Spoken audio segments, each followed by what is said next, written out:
Good day, class. My name is Dr. Mrs. Beatrice Ezenwa, a senior lecturer and consultant pediatrician, Department of Pediatrics, College of Medicine, University of Lagos. Today, we will be discussing the identification of a normal newborn. At the end of this lecture, you should be able to describe the characteristics of a normal newborn, and you can be able to demonstrate how to examine a normal newborn and ascertain a newborn who is in good health. Newborns are tender and vulnerable to inadequate care, love, poor environment, and poor health care treatment. And this can lead to illness, life-threatening deformation, and even death. It is important for community health officers to be able to identify a healthy newborn so that any deviation from the normal can be promptly addressed. Who is a newborn? A newborn is also called a neonate. A newborn is a baby who is just delivered, and the neonatal period is the first 28 days of a newborn's life.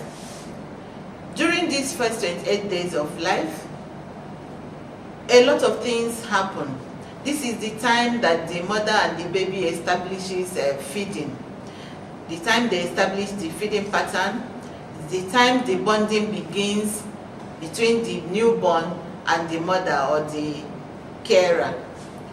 It's also a time that these newborn babies develop a lot of things, for example, infection. This is the time they are at highest risk of getting infected because they are coming from an environment that was protected, and they are coming out into this environment that's filled with a lot of infective organisms. So when they are not carefully managed, they can get infected during this period, and they start showing the effects. It's also the time we first recognize birth defects and congenital anomalies in these newborns. So this neonatal period is it's a time that a lot of things are happening, and it's at a time a lot of things we need to take into consideration, as they will help us to manage that baby properly so that they enter into childhood. So the characteristics of a normal newborn. A healthy infant that is born at term. When we say an infant is born at term, we mean that that infant is born between 37 completed weeks and 41 completed weeks. So any baby that is born between 37 weeks and 41 weeks are called term babies. When they are born before 37 completed weeks, they are said to be preterm. Okay, and when they are also born after 42 weeks, they are called post-term babies. A normal healthy term baby, that is a baby that is born between 37 completed weeks to 41 weeks, okay, cries immediately after birth. A crying baby is a breathing baby. So when we say, did your baby cry at birth, we are actually asking, did the baby breathe at birth? Most babies that cries are breathing. Okay, so they start breathing spontaneously. Remember when they were inside the mother's womb, they were not breathing. The mother, they get their oxygen from the mother through the placenta. But once they come out into the world, they start breathing. So they're supposed to establish breathing at the time they are born. Okay, then also, we usually look at their body temperatures. A normal newborn is supposed to have a temperature between 36.5 degrees centigrade to 37.5 degrees centigrade. When their body temperature is lower than 36.5 degrees centigrade, we say they are hypothermic. That means that they are being exposed to cold injury. When their temperature is above 37.5 degrees centigrade, we say that they are running a temperature, they are having fever. So, and these temperature values outside this normal range are not good for the newborn. We also, when we count their heart rate or their pulse rate, it should be between 120 to 160 beats per minute. And when you count their respiratory rate, it should be between 40 to 60 beats per minute. We also do some measurements for them when they are born. We need to check their weight, what is their birth weight, what is their head circumference at birth, what is the length of that baby at birth. Okay, because these things are what will help you to determine if these babies, are they healthy? Do they need to be seen by other experts? Do you need to refer them? So you need to take all these measurements. At birth, the weight that a child is born with, we usually want their weight to be between 2.5 to 4 kg. Okay, that is 2,500 grams to 4,000 grams. When their weight is below 2,500 grams, okay, we say that they are low birth weight. And low birth weight babies have some challenges. When you measure their length, that is their height at birth, is usually within 45 centimeter and 55 centimeter. You also measure their head circumference, is usually within 33 centimeter to 35 centimeter. All these measurements you're taking in the newborn are very important because they help in management for some of them. You also need to look at their skin color. Okay, a normal newborn, what is the skin color in a normal newborn? It's usually pink, and when they are born, they are covered with what we call the vernix caseosa. The vernix caseosa is the whitish, waxy, protective coating that newborns are born with, and that coating gives them a lot of protection. Usually when they are born, you see healthcare providers, they will go and be cleaning it, they pour oil to clean it. We said that we shouldn't be cleaning off this whitish coating in these newborns, because if you leave them after a day or two, you won't see that vernix caseosa again. It will disappear by itself. It's a protective mechanism that helps them to protect against germs and infections in the environment. So when you clean it off, you are actually removing that barrier from them. So please, it should not be cleaned at birth. Also, when you look at this baby's skin, they are usually very soft and elastic. Okay, in the 10 babies, they have subcutaneous fat. So you see them looking plumpy or chubby.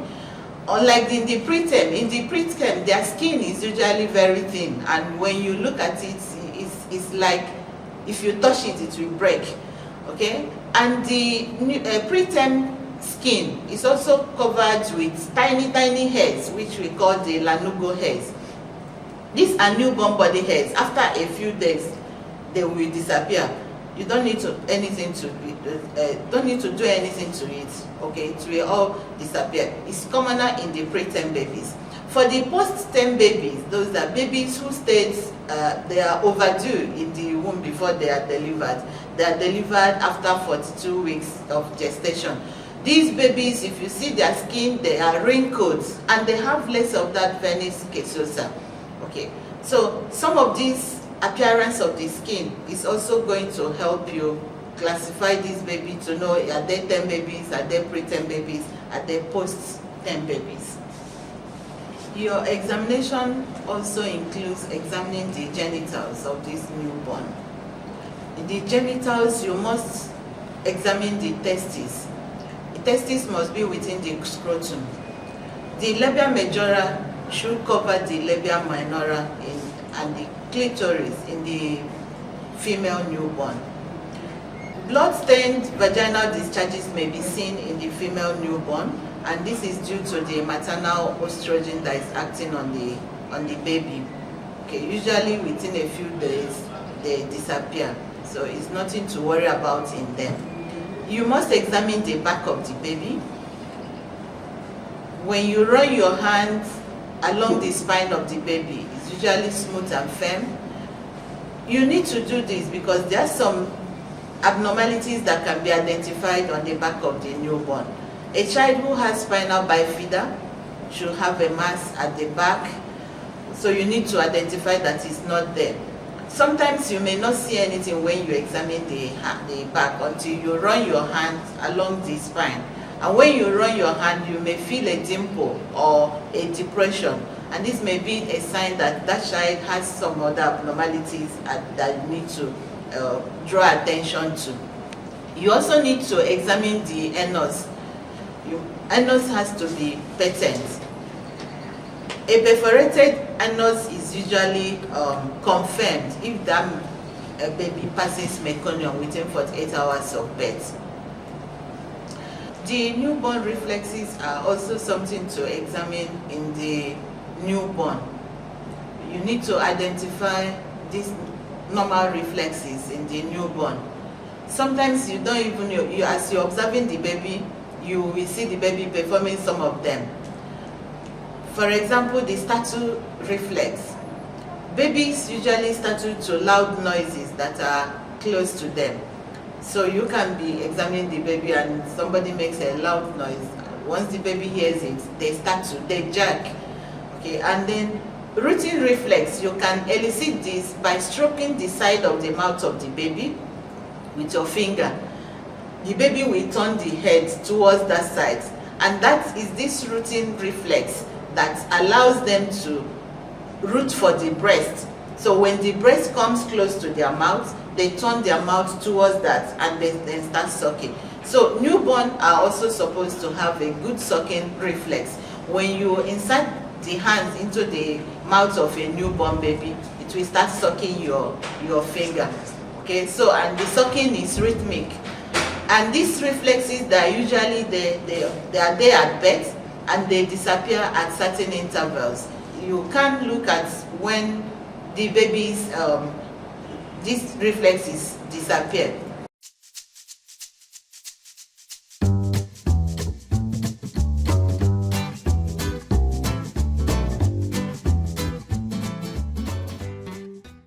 So how do we examine a newborn?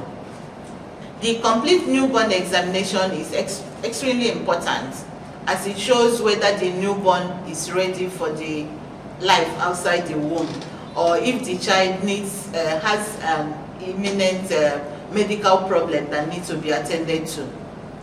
The examination should be systematic and complete from head to toe of the baby. Okay, and this systematic examination will help you to quickly identify any danger signs and also help you to organize an appropriate referral for this baby. Okay, we are going to discuss danger signs subsequently, so that you can understand what it is that is a danger sign in the newborn. The examination will also help you to assess the normal adaptation of a newborn after birth. Is this baby that came out from the womb now, is this baby ready for this extrauterine life? You know, when they were inside the mother's womb, the mother was doing most things for them, but when they are born, they start doing things themselves. They are now the one breathing themselves. They are the one removing the waste product by passing through urinating. So some of these things you need to monitor and be sure that they are happening in the baby. The baby is breathing on their own, so they are breathing spontaneously. You also need to identify conditions that may require special care or follow-up. So that you need to know, do you need to refer this baby, or do we keep on monitoring and observing this child as the child is growing? So you need to also identify if this child has any birth defects, a congenital anomaly, or did this child sustain any birth injury, birth trauma while the child is being born. Okay, some babies can be born, they will have fractured clavicle. So at the time you're doing this examination, you are supposed to identify some of these birth trauma the baby identified. You also need this examination to establish a baseline upon which, when the child is growing, you can use it to monitor, is the child growing as is expected? Does the child is growing adequately as is expected? And then you need this examination to help you to counsel the family. Okay, it will help you to tell the parents, okay, this is the baby is doing well, or this baby needs extra care. It's from this examination that is going to help you. So when do you perform the newborn examination? Routine newborn examination should be conducted at a convenient time for the baby, convenient for the mother, and convenient for the healthcare worker. If the newborn is not facing any acute problem after birth, and the breathing is well, the baby is breathing well, we need to delay the complete assessment for at least 2 hours so that mother and baby can stay skin to skin without interference. The WHO recommends that the mother stays skin to skin with the baby in the first 90 minutes of life. If a danger sign is found during the initial assessment, it is necessary to perform complete examination immediately. So you don't wait. If you identify that a baby has some challenges at birth, please don't wait for these 2 hours before you do the complete assessment. Do it immediately so that you can be able to assess and classify the baby and know who needs immediate attention and who needs to be referred immediately. So what are the steps of newborn examination? The different steps is for you to assess the baby. So you're assessing that baby to know if the baby has normal signs that a newborn should have, or if the baby has some signs that you need to monitor extra, okay, or if they have danger signs. If they have danger signs, of course, these babies need prompt and immediate management, and you may need to refer them immediately. So the essence of assessing is to identify these. Then when you identify these signs, you need to classify the baby. You are classifying the baby to know, to categorize the baby as these normal babies that there are no immediate danger to them, and then you can keep with the mothers and monitor them, and then they can go home. Or are they babies you classify to know these are babies that may need extra attention paid to them, that you need to be observing and monitoring in the hospital? Or are they babies that you need to refer immediately to other facilities that have the manpower or the facility to be able to take care of these babies? So you classify these babies. Remember the other time I talked about that babies, newborn baby can be a preterm baby, can be a term baby or a post-term baby. There are preterm babies that need attention that your hospital may not be able to take care of.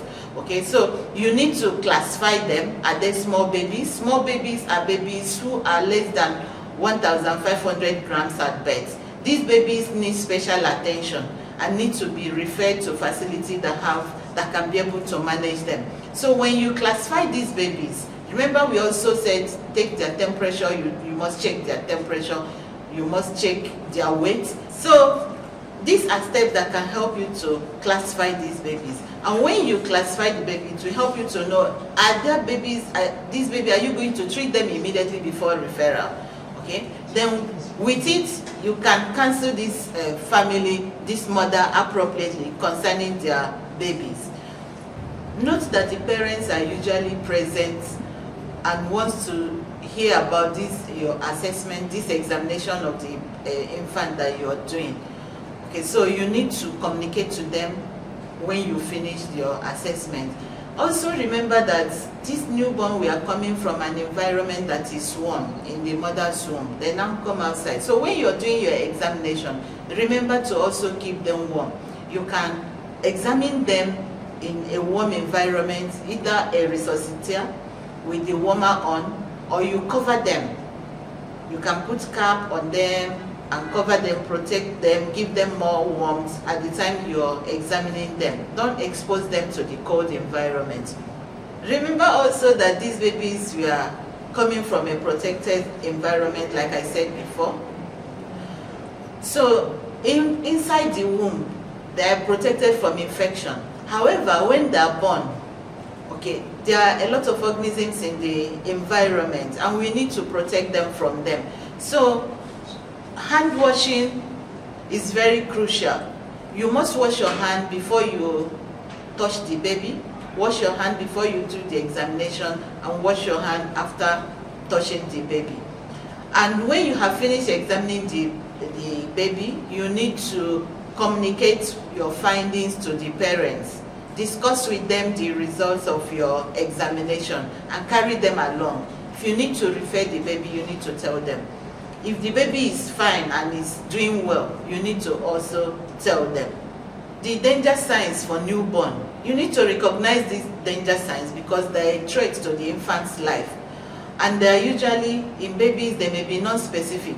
For example, it may be that the baby is not feeding well. Baby may not be sucking. You put the baby to breast, baby is not sucking because baby is ill. It may be that the baby is breathing too fast, or they may be having difficult breathing. If you look at their chest, there is chest indrawing, and when they breathe in and breathe out, you see their chest going in and coming out. Or the baby may be having convulsions. Okay, or when you measure the temperature of the baby, it's below 36.5 degrees. Remember, we said that normal temperature in the newborn is between 36.5 degrees centigrade to 37.5 degrees centigrade. So when you get the temperature and it's lower than 36.5, these babies have hypothermia. And cold injury is a common injury in them, and it can cause a lot of things in them. So you need to protect them, provide warmth for them. Okay, a baby also whose temperature is very high, is running temperature, or we say the baby has a fever, that also may be a sign that there is a problem that needs to be taken care of. Some babies that are when you look at them, they are not moving. Okay, this reduced movement in a newborn is also a problem. So it may help you that this baby, they will tell you that the baby is weak, he's not moving, that he's sleeping excessively and all that. Those are some of the signs that there may be a problem. If you notice jaundice in a newborn on the first day of life, it's a danger sign. Okay, or even if it's not on the first day of life and you are noticing this jaundice, it has reached the palms and the soles of the feet, it's a danger sign which needs immediate attention, and this baby has to be taken to where they can be taken care of immediately. I keep saying you need to communicate with the mother, need to communicate with the parents of this baby. Communication is key to babies, because these babies, they cannot talk, they cannot speak. It's the mother or the relatives around that need to be carried along so that the best can be done for this baby. The health status of a newborn is directly connected with the pregnancy and delivery. You need to check the mother's record, assuming you have it available. Check it and know what were the problems this mother encountered during pregnancy and around the time of delivery, because it will help you to know what next to do for this baby. If the baby was delivered at home, you need to ask the mother what happened around the time of delivery. Why did she even deliver at home? You need to know that. Okay, what has she observed since the baby was born? Mothers are usually the best observers of their babies, and so what they tell you, will help you in managing the baby and knowing the next step to take for that baby. It is also important to observe the mother's attitude towards her baby. There are some mothers who are also not interested in their baby, so you need to recognize that, because if the mother is not interested in her baby and you are telling her you must do this, you do that, you know that she's not going to do anything, and that baby is in danger. You need to understand what to do for that baby next. So the postures of a newborn baby, how will you know that this baby is normal by the time you're looking at the posture? That is how the attitude they adopt. A normal baby in a resting posture is supposed to be flexed. Both the hands and the legs are supposed to be folded. Okay, for a tame baby, the resting is flexion. We call it flexion, meaning the arms and the legs are folded, they are bent. In a preterm, they can be extended, meaning they are stretched out. The arms and the legs may be stretched out, and it will be normal. If you see a tame baby with arms stretched out and legs stretched out at rest, it's not normal for them. So it may also help you to determine, is this a preterm, is this a tame baby? We've said that you need to check the weight of the baby, and usually in the first day of life, you need to check that bed, the weight of that baby, and the temperature. We said before that you usually leave that baby with the mother for at least 90 minutes before you start doing all these measurements. Make sure the cord is well tied. You know that when the babies are born, the cord is attached to the placenta, which is with the mother. You don't drag the baby with the placenta, you usually cut it. Okay, so that cut end, you need to make sure that it's well tied and it's not bleeding, because if it's bleeding, the baby can lose a lot of blood through that cut surface. So you need to be sure that it's well tied and it's not bleeding. Check for jaundice. Whenever you see a newborn, you must always check for jaundice, as jaundice is very common. Any jaundice you see in the first day of life is not normal. It's a pathologic jaundice and need to be treated immediately. So if you do your examination on you are supposed to, as long as this baby is with you in the hospital, you keep on examining, keep on monitoring this baby. So on your examination in the second or third day, you remember to monitor for jaundice. That is very important. On the second day, on the third day, jaundice, because we have babies, most of our babies start developing jaundice from the second day, third day of life. So you need to monitor for jaundice. At second, third day of life, the mothers may start experiencing breast engorgement. You also need to know how to manage this, counsel the mother, make sure the baby is sucking well at the breast, is attached very well. You must know how to teach these mothers how to breastfeeding techniques, how much of the areola should be inside the baby's mouth, and how often the baby should be sucking at the breast. This is the time to teach the mothers. Newborns that have been infected during birth can show signs, symptoms of infection, so this may be the time they start manifesting, and then you need to start treating. In the first week of life, babies usually lose some weight, so their birth weight will drop, and then subsequently they regain it. Usually babies lose about 5 to 7% of their birth weight in the first week of life, but they regain this birth weight by the 14th day of life. A baby who is losing so much of his birth weight that he loses more than 10%, something is happening. So you need to, maybe a pointer that there is something we are not seeing. Either the baby is not feeding, it may even be the first time you are noticing that the mother is not breastfeeding well. So that is a help for us. As I said before, the baby starts, when they are born, they start losing weight.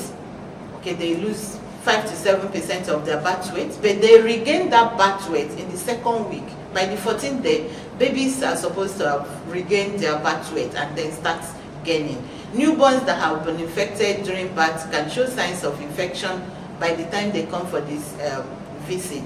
If a baby is born and you discharge immediately, okay, you need to monitor, give them very close appointments. If a baby is discharged within 24 hours of life, this is not ideal.